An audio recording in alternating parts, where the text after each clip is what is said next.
नमस्कार, मैं हूं राज और आप देख रहे हैं प्योर पॉलिटिक्स।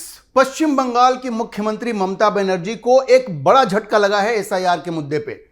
ममता बनर्जी बहुत उछल कूद कर रही थी सुप्रीम कोर्ट में जाकर के। वो ये कह रही थी कि भाई सुप्रीम कोर्ट में तो हम ये ड्रामा करेंगे तो सुप्रीम कोर्ट पश्चिम बंगाल में शायद एसआईआर को रोक देगी। वो जाकर के उन्होंने सारी बात अपनी कही कि हुजूर ये हो रहा है, वो हो रहा है, इतनी जल्दी एसआईआर हो रहा है। लेकिन आपको पता है सुप्रीम कोर्ट ने क्या कहा? सुप्रीम कोर्ट ने सोमवार को बड़ा स्पष्ट कर दिया कि एसआईआर तो होकर के रहेगा। और सिर्फ पश्चिम बंगाल के लिए नहीं कहा है, भारत के सारे राज्यों को, ये जितने भी एसआईआर के विरोध में है ना, एनडीए के अलावा जो पार्टियां हैं जो एसआईआर का विरोध कर रही हैं, पता नहीं इनको इन फर्जी वोटरों से क्या मोह है, क्या प्रेम है, इन घुसपैठियों से क्या प्रेम है इनको, या घुसपैठियों के दम पे चुनाव जीतना चाहते हैं और इसलिए एसआईआर का इतना विरोध कर रहे हैं।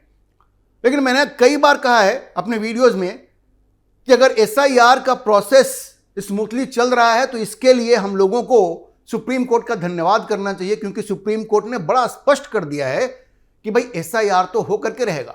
आप याद कीजिए, जब बिहार में एसआईआर की शुरुआत हुई थी उस वक्त भी इन लोगों ने बड़ा उधम मचाया था, पूरे राहुल गैंग ने और ये अब ममता गैंग ने, अखिलेश यादव ने, इन लोगों ने इतना उधम मचाया था।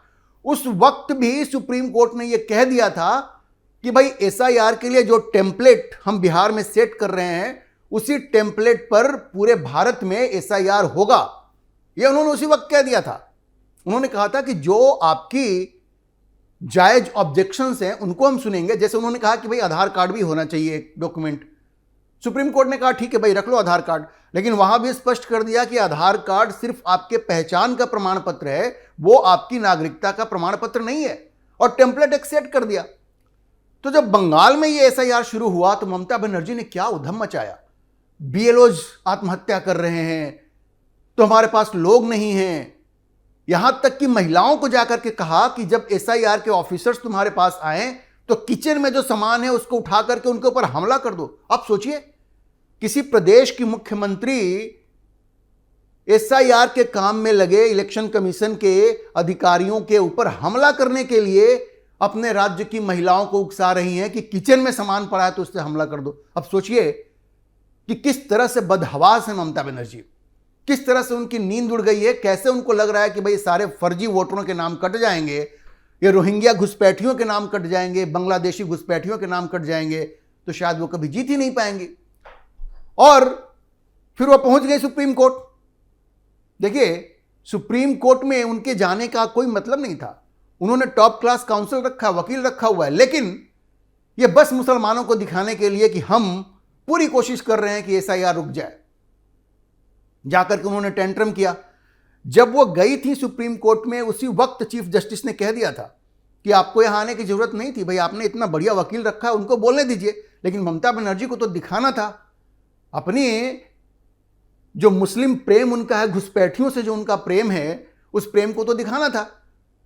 उस वक्त भी हालांकि चीफ जस्टिस ने कहा था, खैर वो नहीं मानी, बोल करके आई। लेकिन सोमवार को चीफ जस्टिस की बेंच ने बड़ा स्पष्ट कर दिया कि एसआईआर बंगाल में भी होगा और पूरे देश में भी होगा, यह रुकने वाला नहीं है। सुप्रीम कोर्ट ने कह दिया कि अगर कोई प्रॉब्लम है तो हम उसको दूर करेंगे, उसको हम देखेंगे, लेकिन यह रुकने वाला नहीं है। जैसे पश्चिम बंगाल में एक बात कही गई कि भाई वक्त बड़ा कम है, ये 14 फरवरी को ये हियरिंग पूरी होने वाली थी, तो सुप्रीम कोर्ट ने कहा कि ठीक है और बढ़ा देते हैं एक सप्ताह के लिए। तो अब एक सप्ताह के लिए वहां और एसआईआर की जो डेडलाइन है वो बढ़ा दी है सुप्रीम कोर्ट ने, लेकिन एसआईआर हो करके रहेगा। और सबसे महत्वपूर्ण बात यह है कि सुप्रीम कोर्ट ने कह दिया, बहुत ही गुस्से में कहा सुप्रीम कोर्ट ने कि सारे राज्यों को समझ लेना चाहिए कि एसआईआर तो हो करके रहेगा, आप रोक नहीं सकते उसको। तो दूसरे जितने भी लोग हैं ना, वो स्टालिन वहां बैठे हुए हैं, कर्नाटक में बैठे हुए हैं ये लोग, जो ये कह रहे हैं कि भाई एसआईआर में बहुत गड़बड़ हो रहा है, नहीं होने देंगे, तो उनको अब ये बात समझ में आ जानी चाहिए कि एसआईआर तो होकर के रहेगा। सुप्रीम कोर्ट ने बिल्कुल मन बना लिया है कि इस तरह के लोगों को बिल्कुल भी 1 इंच भी जमीन नहीं देनी है, उनको उनकी बात नहीं सुननी है, क्योंकि ये सब के सब ऐसा लगता है कि फर्जी वोटरों के दम पे चुनाव जीतना चाहते हैं। जो मर गया उसका नाम नहीं कटेगा, कैसे भाई वोटर लिस्ट में रहेगा उसका नाम? जो घुसपैठिए हैं, जो यहां के नागरिक नहीं है, उनका नाम कटेगा तो आपको क्या ऐतराज है? बिहार में एसआईआर हुआ, आप 100 लोगों को भी सामने लेकर के नहीं आ सके कि भाई इन लोगों का नाम गलत तरीके से काटा गया है। शकील अहमद खान जो रिजाइन किए कांग्रेस से, उन्होंने भी कहा कि मैंने कई मुस्लिम बस्तियों में बिहार में जाकर के पूछा कि किसी का नाम कटा है, किसी ने कहा कि नहीं नहीं हमारा तो नाम नहीं कटा। अरे भाई, किसी का गलती से कट भी गया तो उसमें एक प्रक्रिया है, सारी व्यवस्था है, आप जाइए अपील कीजिए, आपका नाम जुड़ जाएगा। लेकिन नहीं, ये घुसपैठियों के नाम नहीं कटने चाहिए। ये जो पूरा ड्रामा ममता बनर्जी ने किया, सुप्रीम कोर्ट ने करारा तमाचा लगाया है और एक तरह से कहें तो धक्के मार के सुप्रीम कोर्ट से भगाया है इनको और कह दिया है कि एसआईआर तो होकर के रहेगा। और देखिए, ये जो बेंच सुनवाई कर रही है उसमें चीफ जस्टिस तो हैं ही, जस्टिस सीजेआई सूर्यकांत, उसके अलावा जस्टिस जयमाला बागची हैं और जस्टिस विपुल एम पंचोली हैं। ये खंडपीठ बड़ी स्पष्ट है कि एसआईआर होकर के रहेगा, ये रुकने वाला नहीं है। अच्छा, इसमें एक चीज और भी बात आई कि पश्चिम बंगाल की जो सरकार है वो ऑफिसर्स को, ग्रुप बी के ऑफिसर्स को इलेक्शन कमीशन को नहीं दे रही थी एसआईआर के काम के लिए। जब सुप्रीम कोर्ट ने कान ऐंठा तो 7 तारीख को सुबह में इन्होंने कहा, इलेक्शन कमीशन को इन्फॉर्म किया कि ठीक है हम अपने ऑफिसर्स दे रहे हैं। तो सुप्रीम कोर्ट ने फिर से डांट पिलाई कि 7 तारीख को आप दे रहे हो, हम कब बोले थे। तो ममता बनर्जी बुरी तरह से फंस गई है। सुप्रीम कोर्ट को यह बात समझ में आ गई है कि ये रोड़े अटका रही हैं और बड़ी क्लास लगाई। कहा कि ये आप 7 तारीख को आप कह रहे हो कि हम ऑफिसर्स दे रहे हैं, पहले कहां थे?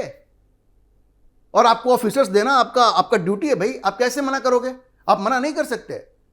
तो ममता बनर्जी की ऐसी खिंचाई हुई है ना वहां पे कि अब उनका दिमाग बिल्कुल सही हो जाएगा। अब वो बार बार उछल करके सुप्रीम कोर्ट नहीं जाएंगी, क्योंकि सुप्रीम कोर्ट ने कह दिया है कि टेंट्रम नहीं चलने वाला है, एसआईआर तो होकर के रहेगा। अच्छा, ये तो एसआईआर का एक मुद्दा हो गया। एक दूसरी बहुत बड़ी समस्या ममता बनर्जी के सामने आ गई है। अब पता है आपको क्या है समस्या? जिन मुसलमानों के दम पे, जिन मुसलमानों का तुष्टीकरण करके ममता बनर्जी ने बंगाल में सरकार बनाई और इतने लंबे समय से वहां जमी हुई हैं, वो जो मुसलमान है ना, अब इनके पैर के नीचे से वो जमीन खिसकाने के चक्कर में है। उनका गुस्सा बढ़ता जा रहा है और कई वजह हैं, मैं आपको बताता हूं। अब खबर यह है कि अभी जो बजट पेश हुआ उसमें कई लोगों का भत्ता बढ़ाया गया, जैसे आशा, आंगनवाड़ी, लेकिन इमामों और मुअज्जिनों को यह लग रहा है कि भाई उनका भत्ता नहीं बढ़ाया गया। और इस बात को लेकर के खबर यह है कि जो मुस्लिम समुदाय है वो ममता सरकार के प्रति नाराज है। जी, ये जो मुअज्जिन होते हैं ना, जो मस्जिदों में अजान देते हैं, और जो इमाम होते हैं, उनका भत्ता नहीं बढ़ा इस बार के बजट में, और इस बात को लेकर के वहां बड़ी नाराजगी है। अब समस्या क्या है कि इतनी बड़े मुस्लिम वोट बैंक में, जो शायद ममता बनर्जी का सबसे बड़ा वोट बैंक है, हिंदुओं में तो उनका उतना बड़ा सपोर्ट रहा नहीं, मुसलमानों के वोट से ही वो ज़्यादातर जीतती हैं। अब उनका ये कहना है कि भाई तुमने सबका भत्ता बढ़ाया, हमारा क्यों नहीं बढ़ाया? और वो तो ऐसे भी उनको लगता है कि वहाँ के मुसलमान ये कहते हैं ना कि हमारे दम पे ममता बनर्जी की सरकार है, तो आपने उनका भत्ता नहीं बढ़ाया। अब ये नाराजगी खुल के सामने आ रही है और ये ममता बनर्जी के लिए बहुत बड़ी चुनौती बन सकती है। खबर यह है कि जो मुस्लिम समाज है उनको ये मुअज्जिन और मौलाना भड़का रहे हैं कि भाई ये देखो ममता बनर्जी की नज़र में तुम्हारी क्या इज्जत है, ये सबके भत्ता बढ़े, हमारे भत्ता नहीं बढ़े हैं। और ये चीज़ उनको बहुत महंगा पड़ सकती है। देखिए, 2011 की जनगणना के अनुसार पश्चिम बंगाल में करीब 27% मुसलमान हैं, 2011 की जनगणना के अनुसार। अभी फिर से जनगणना होगा, लेकिन अब तक ये संख्या, ये प्रतिशत तकरीबन 34-35 या कुछ लोग तो कहते हैं 40% तक ये हो गई है। सोचिए कितनी बड़ी आबादी है। और इसी वजह से ममता बनर्जी हमेशा इनके सामने घुटने टेके रहती हैं, मान मनोबल करती रहती हैं, गलत सलत जितने भी उनके मांग होते हैं, डिमांड होते हैं, वो मानती जाती हैं। इस बार बजट में चूंकि उनका भत्ता नहीं बढ़ाया, तो इस बार अब चीज़ें उनके खिलाफ जा रही हैं। और ये तुष्टीकरण की जो राजनीति है ना, ये ममता बनर्जी को बहुत महंगा पड़ने वाला है। ये जो नाराजगी है ये उनको बहुत महंगा पड़ने वाली है।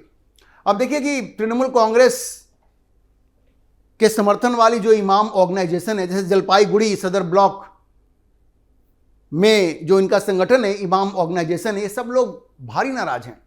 उनका ये कहना है कि भाई सबका भत्ता बढ़ाया तो हमारे लिए कुछ क्यों नहीं किया?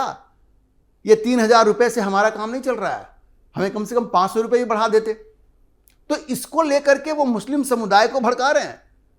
और जो मुस्लिम समुदाय है उसमें और भी कई वजहों से गुस्सा है, लेकिन ये जो मामला है ना, इससे अब देखिए जो मौलाना होते हैं, मुअज्जिन होते हैं ना, ये अपने लोगों को ये जो फ्राइडे को, शुक्रवार को ये जो स्पीच देते हैं वहाँ पे, उसमें लोगों को भड़काते हैं।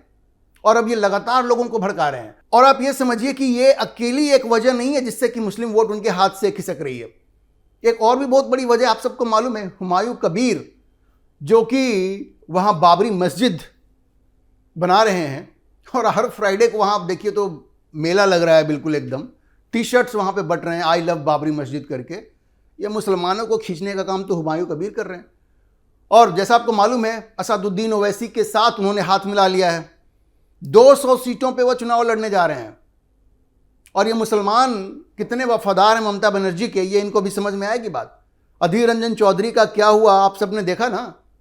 अधीर रंजन चौधरी का क्या हुआ, ये बहरामपुर में 5 बार के सांसद, और जब यूसुफ पठान गुजरात से आ गए तो इन लोगों ने अधीर रंजन चौधरी को छोड़ दिया और यूसुफ पठान को जिताया। जबरदस्त 65,000 से ज़्यादा वोट से वो जीत गए, जबकि उनको बंगाली भी नहीं आती। तो ये हुमायूं कबीर और ओवैसी मिलकर के जो फ्रंट बना रहे हैं, और अगर 200 जगहों पे वो अपने कैंडिडेट खड़ा करेंगे तो आप समझिए वो किसका वोट काटेंगे। ये जो सबसे बड़ा वोट बैंक है ममता बनर्जी का, उसी को काटेंगे। अगर 25%, 30% भी वोट उनका कट गया तो ममता बनर्जी का तो गेम ओवर है, खेल खत्म है उनका। तो एक तरफ तो हुमायूं कबीर और असदुद्दीन ओवैसी मिलकर के ममता बनर्जी की जड़ काटने में लगे हुए हैं। जो मुस्लिम तुष्टीकरण ममता बनर्जी ने किया, जिसके दम पे वो चुनाव जीतती थी, उसको अब हुमायूं कबीर अपनी तरफ खींच रहे हैं ओवैसी के समर्थन से। और दूसरी तरफ ये जो भत्ते को लेकर के जो वहाँ नाराजगी है, और जिस तरह से वहाँ के जो मौलाना और मुअज्जिन मुस्लिमों को भड़का रहे हैं, तो ममता बनर्जी की तो नींद उड़ गई है और उनका खेल बिल्कुल खत्म होता हुआ उनको दिख रहा है।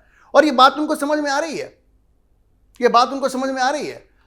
देखिए, ममता बनर्जी को ऐसा लग रहा है कि शायद ये मुसलमान धीरे धीरे उनसे दूर हो जाएंगे, तो अब वो हिंदुओं को रिझाने की कोशिश कर रही हैं।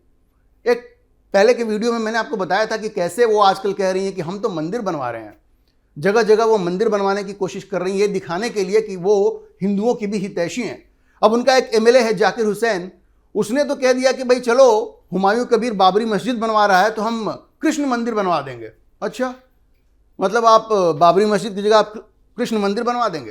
तो क्या इससे हिंदू ये भूल जाएंगे कि किस तरह से आपने उनके साथ जुल्म ज्यादती की है, किस तरह से हिंदू महिलाओं के साथ आपने बलात्कार करवाया? क्या हिंदू वहां भूल जाएंगे? आपको याद होगा पिछले विधानसभा चुनाव में हिंदू महिलाओं के साथ बलात्कार हुए, क्यों? सिर्फ इसलिए क्योंकि उन लोगों ने भारतीय जनता पार्टी को वोट दिया। तो क्या हिंदू इस बात को भूल जाएंगे? और ममता बनर्जी को ऐसा लगता है कि ये मंदिर 2-4 बनवा देने से और कृष्ण मंदिर बनवाने के वायदे करने से, ये जो जख्म उन्होंने हिंदू समुदाय को दिया है, ये जो अपमान उन्होंने किया है, हिंदू महिलाओं के साथ जो बलात्कार उन्होंने करवाया है, इसको हिंदू समाज भूल जाएगा, उनको माफ कर देगा? ये बिल्कुल नहीं होने वाला है। हिंदू इस बात को कभी नहीं भूलेंगे। ममता बनर्जी ने मुस्लिम तुष्टीकरण करके अपने लिए ये जो समस्या खड़ी की है, अब ये तो उनको भुगतना पड़ेगा, क्योंकि ये मुस्लिम अंत में अपनी ही पार्टी या उनके समुदाय से जो लोग आते हैं ना, उनकी पार्टी को ही सपोर्ट करेंगे, क्योंकि पूरे देश में एक माहौल बनता जा रहा है। आप देखिए ना, बिहार में एमआईएम ने 5 सीट सीमांचल में जीत ली, क्योंकि जहां भी उनको लगता है कि हमारा कोई अपना व्यक्ति जीत सकता है तो उनको वही वोट देते हैं। और अगर 200 सीटों पे ये हुमायूं कबीर ओवैसी के साथ अपने कैंडिडेट खड़ा कर रहे हैं और उनका कहना है कि हम मुख्यमंत्री बनेंगे, अब मुसलमान मुख्यमंत्री होना चाहिए, तो ये मुसलमान उनको ही वोट देंगे, और कम से कम एक अच्छा खासा हिस्सा तो दे ही सकता है। और अगर 25-30% भी वोट कट गया मुसलमानों का, तो ममता बनर्जी का खेल खत्म है। हिंदू तो ऐसे भी उनसे बिल्कुल नाराज चल रहे हैं, क्योंकि जो अपमान उन्होंने किया है उसको कोई भूल नहीं सकता।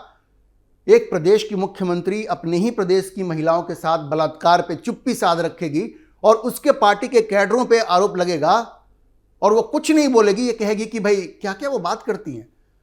वो कहती है कि जो दूध देने वाली गाय है वो लात मारती है तो उसको सहना पड़ता है। मतलब ऐसे कोई मुख्यमंत्री बात करेगी? तो ममता बनर्जी ने मुस्लिम तुष्टीकरण का जो गंदा खेल खेला है पश्चिम बंगाल में, अब उनको उसका खामियाजा भुगतना पड़ रहा है, क्योंकि मुसलमान अब उनको आंख दिखा रहे हैं। भत्ता नहीं बढ़ाओगे, भत्ता नहीं बढ़ाओगे तो तुमको वोट नहीं देंगे। और अब एक विकल्प है उनके सामने, हुमायूं कबीर और ओवैसी का, हुमायूं कबीर ने अपनी पार्टी बना ली है ना, और वैसे उनके साथ आ रहे हैं, तो ममता बनर्जी का खेल खत्म होने वाला है। हिंदू उनको माफ नहीं करने वाले हैं। और एसआईआर पे जिस तरह से सुप्रीम कोर्ट ने उनकी नकेल कसी है, तो इतना तो तय है कि उनके सारे फर्जी वोटरों का नाम वोटर लिस्ट से कटने वाला है। न ममता बनर्जी के पास फर्जी वोटर रहेंगे और ना उनका मुस्लिम वोट बैंक रहेगा। आने वाले चुनाव में उनकी हार बिल्कुल तय लग रही है। और भारतीय जनता पार्टी जिस तरह से हिंदुओं को कंसोलिडेट करने की कोशिश कर रही है, अगर वो कोशिश कामयाब होती है तो आप देखेंगे इस बार पश्चिम बंगाल में भारतीय जनता पार्टी की सरकार बनने के पूरे चांस हैं। अभी के लिए इतना ही। हम इस खबर पर नजर बनाए रखेंगे और आपको अपडेट करते रहेंगे। इस विषय पर आप क्या सोचते हैं, अपनी राय कमेंट बॉक्स में जरूर लिखें। और अगर आपको वीडियो पसंद आया हो तो आप इसे लाइक करें, शेयर करें और हमारे चैनल को सब्सक्राइब जरूर करें।